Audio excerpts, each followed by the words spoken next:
Hi there guys, welcome back to Attack on Final Fantasy, the Final Fantasy video series where IP tried to complete every single Final Fantasy using just summons. It's another summons video. This time we're taking on Final Fantasy V, the Pixel Remaster. So, here are the rules.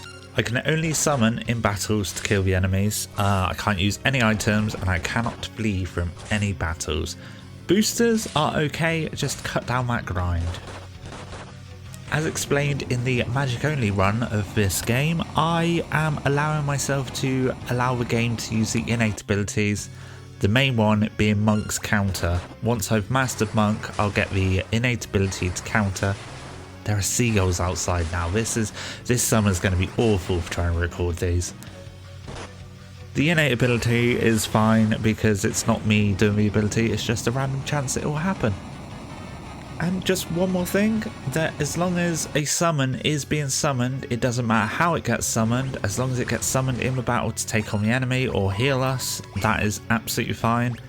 I bring this up because I will be using the Mimic ability a bit later on in this run, and I do fall back on the Magic Lamp as well a couple of times when I run out of MP. I kind of wish that I'd got Mimic in the Magic only run. Looking back at it now, I didn't realise quite how powerful it was, but it is a game changer. As always, I get to play the game normally until I unlock that summoner class. First off, we take out the Wing Raptor, we get our first set of jobs, and for now I change everyone to Black Mages to start the AP grind, as I'm going to need to master this job later on along with a handful of other ones. Next up, we head through the canal and take out Carlaboss very swiftly with our Black Magic. After this, we take on Siren, and I honestly thought that I could use a Phoenix Down to kill her while she was in her undead form. Sadly, this wasn't the case, so I resorted to setting her on fire instead. Climbing North Mountain, we defeat Magisa and Forza, and we finally get our dragon. We are one step closer to getting the summoner jobs. We reach Waltz, and we can buy our first 3 summons here. Not that we can use them yet. The first being Chocobo. This does 2 attacks. It's got a 92% chance of doing a Choco Kick, which is non-elemental magical damage to one enemy, and Fat Chocobo, which has an 8% chance of triggering. That deals non-elemental damage to all enemies. Then we got Sylph, which damages an enemy and heals the party with a portion of that damage, split between them. And then we got Remora. I don't think I ever use Remora. It basically just paralyzes an enemy. Pretty useless. We want to kill her. I decided to take on Shiva now because we still got that flexibility of using our Black Mages and Fire to take her on. So with 4 summons in our holster, we climb Waltz Tower, take on Garula, and we finally get our summoner job class. After a quick warp and a dungeon that goes very smoothly, we go up against our next boss, Liquid Flame. This thing is far easier than in my magic only run. That is because Chocobo is able to do that non-elemental damage whilst it's in its hand form, and although it does still take a while to go down, it does eventually indeed go down. I use my favourite desert in the whole entire game to master some jobs. It's the one with the Chimera in it just after the fire-powered ship. These jobs include Monk for the health boost and the innate counter ability, Thief for the agility boost, and Black Mage for the MP boost, and also Summoner. So now I can change to Freelancer, equip Summoner, and get all these abilities on my side, which is a dream. There are a few more jobs that I want to master, but these can wait until much later in the game when I'm in the Rift and I can grind AP so much quicker.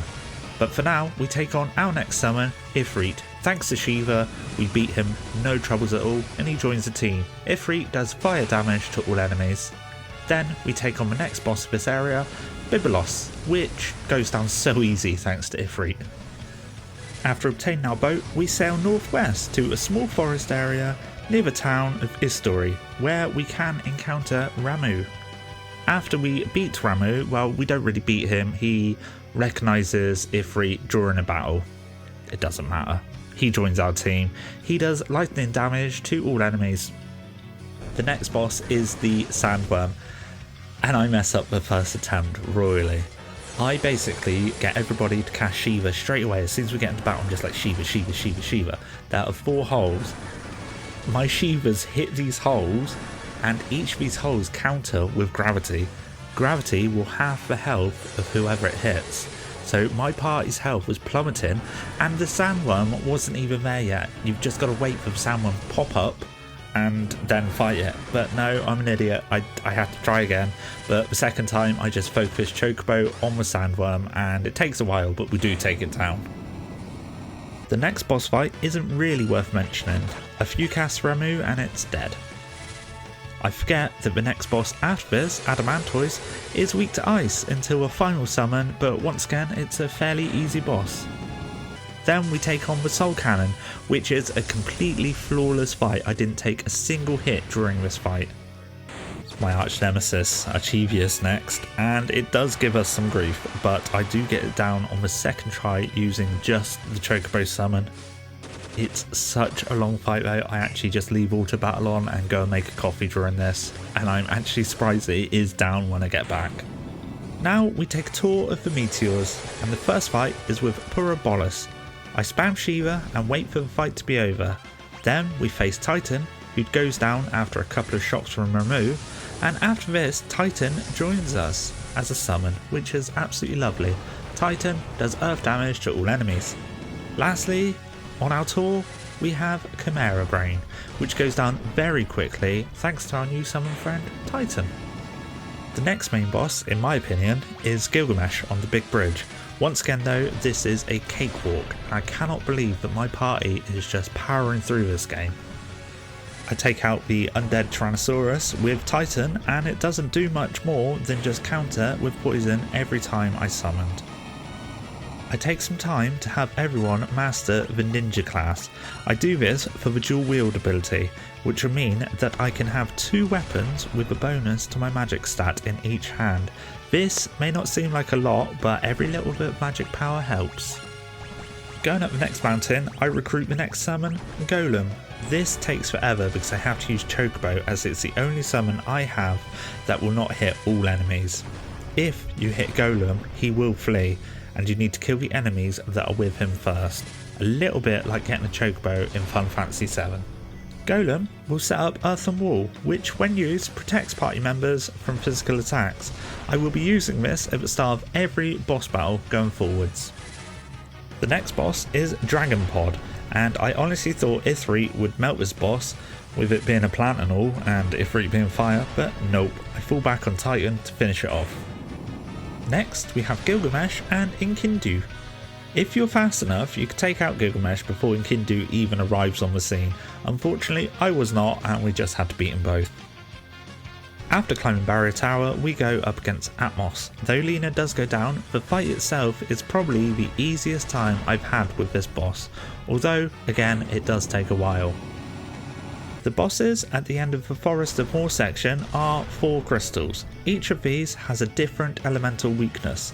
I take out 3 of them with Titan and use Ifrit to whittle down the last one's health bar, very, very slowly. Within Extev's castle, we fight and gain our next summon, Carbuncle. Carbuncle casts Reflect on all party members. This will become part of my round 1 setup along with Earthen Wall. Finally, we take on Exdeath, and I die the first time round.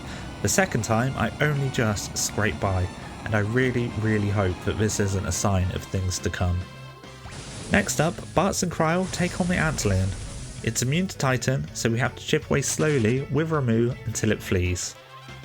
We take on the Gargoyles that guard the pyramid, and we obtain our first stone tablet.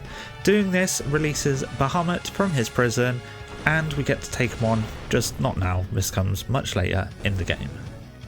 Our next fight is against Melusine, and honestly I don't think this boss fight has ever been easier for me. After this we get our full party back, and better yet, we get the airship. So now we can head off on a great big adventure around the world. First we pick up Slydra from the Pirate's Cove. Slydra attacks with wind magic, and Slydra is also my most powerful summon so far. We go through the island shrine to retrieve another tablet. The gargoyles at the entrance causes us no troubles at all, which is what I wish I could say about Wendigo boss at the end. This thing is another headache, but honestly I can't remember a time that it hasn't been. We managed to take it down with 2 characters remaining. Next up, we're going to attempt Fork Tower. This tower has two sides and the party must split into pairs for it. At the top of the white tower, my summon magic is completely blocked off, I cannot select it. So I have to reload and take on the boss again, but this time I equip my hardest hitting weapons at the base of the tower, work our way up to the boss, and just hope that my monk's innate ability triggers and beats it to death, just like it did in my magic only run. The black tower goes a lot quicker. The boss at the end goes down after a few rounds of Slydra to the face. Now that we have our submarine, we can visit Walt's Tower, which was sunken earlier on in the game. Here we pick up the mime job. This will take place of my freelancer job. In future, after summoning a summon with one party member, the others can mimic the same summon without using any MP. However, after the first boss fight against the gargoyles guarding the Great Sea Trench, I learned that the upkeep of the mime job might not actually be worth it. I tried summoning, then having everyone mimic, but because one of my party members countered, all of my party members then just started to attack normally. So instead, I'll do it the old fashioned way for now, and maybe I'll try again if I get into trouble later on. The bosses at the end of this dungeon are the Cabbage Patch Kids, but Slydra makes short work of them. We head through Astoria Falls and get the final tablet. We also go up against our next summon, Leviathan. It's a lengthy battle, but thanks to the coral rings I have, we absorb the water damage which heals the party. The only fear I have is not having the MP to see it through, but eventually Leviathan does give in and joins the team. Leviathan casts Tidal Wave, which does water damage to all enemies. The next thing we do is grab the legendary weapons. This was a massive waste of time for me. I thought at least a couple of them would put my magic power up, but the only thing that does is the rune axe. That's crazy, like you get a rod, that doesn't do magic power up. Nope, just a rune axe. Anyway, with the help of Leviathan, we grab Odin, and now it's time to track down my black chocobo to get the final two summons before heading into the void. We do the very lengthy climb up Phoenix Tower to obtain Phoenix. Phoenix will damage the enemy and revive one party member with full HP and full MP. Finally, we go to North Mountain to take on Bahamut, our final summon. After setting up Reflect and Earthen Wall, we unleash Leviathan and hope that we don't run out of MP before Bahamut runs out of HP. Surprisingly, it doesn't take as long as I thought it was going to. And now we have everything we need. It is time to head into the void. Bahamut does non-elemental damage to all enemies in the form of Mega Flare.